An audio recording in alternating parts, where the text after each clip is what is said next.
on TV, online, and on your smartphone. This is Ticker News. Right now, this is Ticker News Insight. Hello and welcome back to Ticker News Insight. I'm Benay Ozdemir.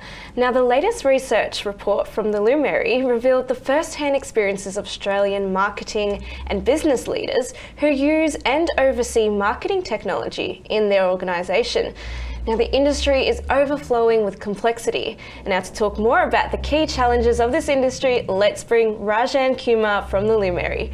Thank you for your time, Rajan. Firstly, can you tell us a bit about your latest stacks on stacks research, and why is this different?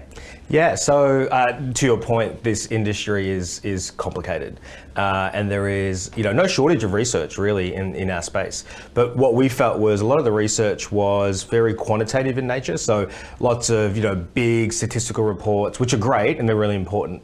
But we felt what was missing was a really in-depth view from the voices that perhaps matter the most, which is the brand leaders themselves, as to what's really going on within their organisations about MarTech. So that's what we tried to achieve with stacks on stacks on stacks. Now, with stacks on stacks on stacks, what was the key takeaway from this research report?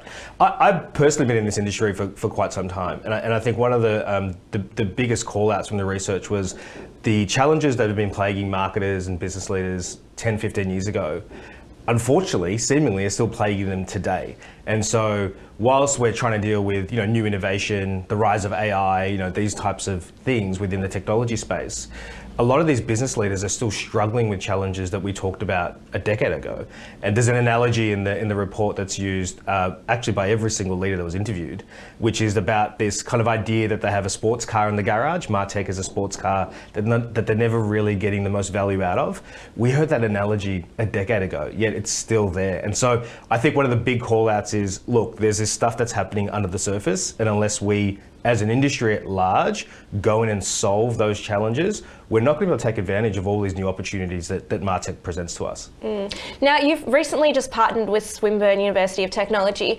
Why was this so important for the research in this partnership with them? Yeah, so we've got a great partnership with Swinburne University across a number of facets. But in terms of the research piece itself, there was a couple of key reasons. One, we wanted to ensure that there was neutrality in the research. So as an organisation, we believe in neutrality. So we wanted an entity to run the research in a way that was, separate from the Luminary's own views, first and foremost.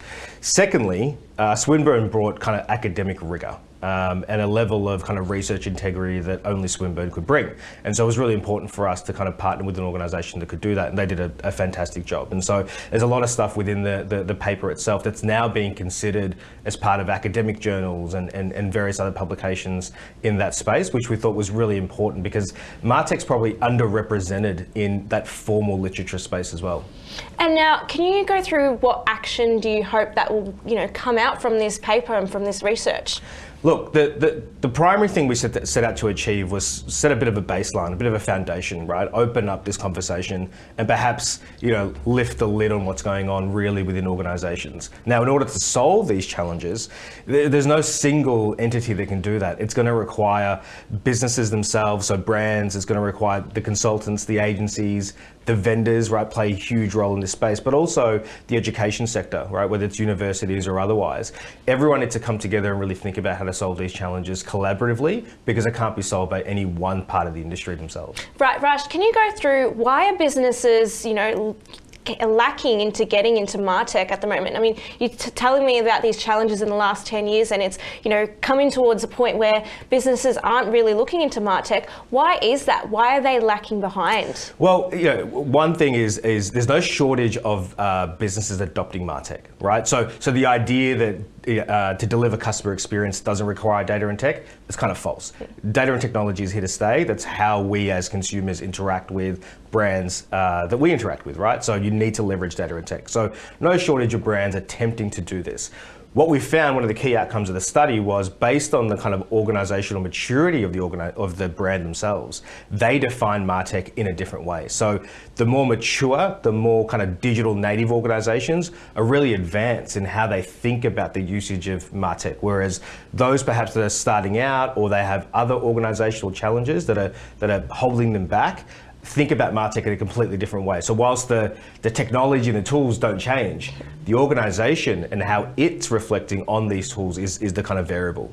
Right, and so would you say that, you know, new startups and founders are putting investments towards MarTech now, or are you seeing, you know, that pushback into that economy, and with, you know, cost of living coming towards these businesses, are they kind of reducing back their, you know, their point into trying to get into MarTech? I definitely think across, and we deal with primarily kind of large enterprise organisations, there is absolutely a rationalisation of spend going on.